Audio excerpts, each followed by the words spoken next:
वज़ीर आज़म की वफ़द के हमरा मस्जिद नबवी में हाज़री, रियाजुल जन्ना में नवाफिल अदा किए। वज़ीर आज़म ऑफिस के मीडिया विंग से जारी करदा बयान के मुताबिक वज़ीर आज़म और इनके वफ़द के लिए खसूसी तौर पर रियाजुल जन्ना के दरवाजे खोले गए। वज़ीर आज़म ने वफ़द के हमरा रियाजुल जन्ना में नवाफिल अदा किए। वज़ीर आज़म मोहम्मद शहबाज शरीफ ने उम्मत मुस्लिमा में इत्तेहाद व यगानगत और पाकिस्तान की तरक्की और खुशहाली के लिए दुआ मांगी। वाज़ेह है कि वज़ीर आज़म शहबाज शरीफ 4 रोज़ा दौरे पर सऊदी अरब में मौजूद हैं, जहाँ इन्होंने गुज़िश्ता रोज़ जद्दा में सऊदी वली अहद मोहम्मद बिन सलमान से मुलाकात की। IMF से मुज़ाकरात की कामयाबी में कोई बड़ी रुकावट नहीं, जल्द खुशखबरी मिलेगी। वज़ीर ख़जाना लाहौर में तकरीब से खिताब करते हुए वज़ीर ख़जाना मोहम्मद औरंगज़ेब का कहना था कि पाकिस्तान को माहौलियाती तब्दीली जैसे चैलेंजेस का सामना है।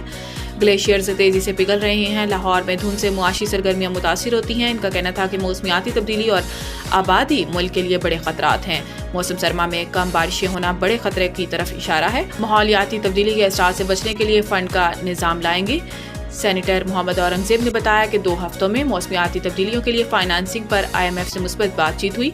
सैलाबी नुकसानात की बहाली मंसूबों के लिए $10 अरब की इमदाद का वादा हुआ। हम काबिल अमल मंसूबे तैयार नहीं कर सके और इमदाद इस्तेमाल नहीं कर सके। क्लाइमेट फाइनेंसिंग के लिए हमें काबिल अमल मंसूबों को सामने लाना होगा।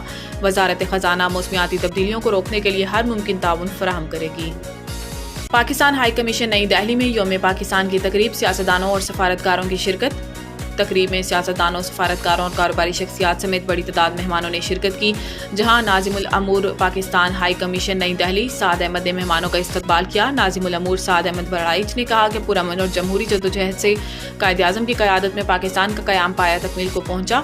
पाकिस्तान की खारजा पॉलिसी आलमी अमन, सलामती और बैनुल अक़वामी ताउन को फ़रोग़ देने के नस्बुल ऐन पर मबनी है। उन्होंने कहा कि पाकिस्तान ने दीगर रियासतों के साथ हमेशा बाहमी एहतराम पर मबनी दोस्ताना ताल्लुकात की कोशिश की। जनूबी एशिया हमारा मुश्तरका घर है, इसे अमन, सलामती और खुशहाली के साथ आगे बढ़ना चाहिए। तनाज़ात के हल से पाकिस्तान और भारत के ताल्लुकात में नई सुबह तलू हो सकती है। मौसमियाती तब्दीली संगीन मसला, हुकूमत चीते की रफ्तार की बजाय कस्बे की चाल चल रही है। Justice Jamal Mandokhel. Supreme court में मौसमियाती तब्दीली अथॉरिटी के क़याम से मुतल्लिक केस की समाअत जस्टिस अमीनुद्दीन की सरबराही में 5 रुकनी आईनी बेंच ने की, जिस दौरान एडिशनल अटॉर्नी जनरल अदालत में पेश हुए। दौरान समाअत जस्टिस जमाल मंदोखेल ने रिमार्क्स दिए कि मौसमियाती तब्दीली एक संगीन मसला है, हुकूमत को चीते की रफ्तार से चलना चाहिए, लेकिन वो कछुए की चाल चल रही है। एडिशनल अटॉर्नी जनरल ने अदालत में कहा कि चेयरमैन की तैनाती के लिए 3री मरतबा इश्तिहार दिया गया है।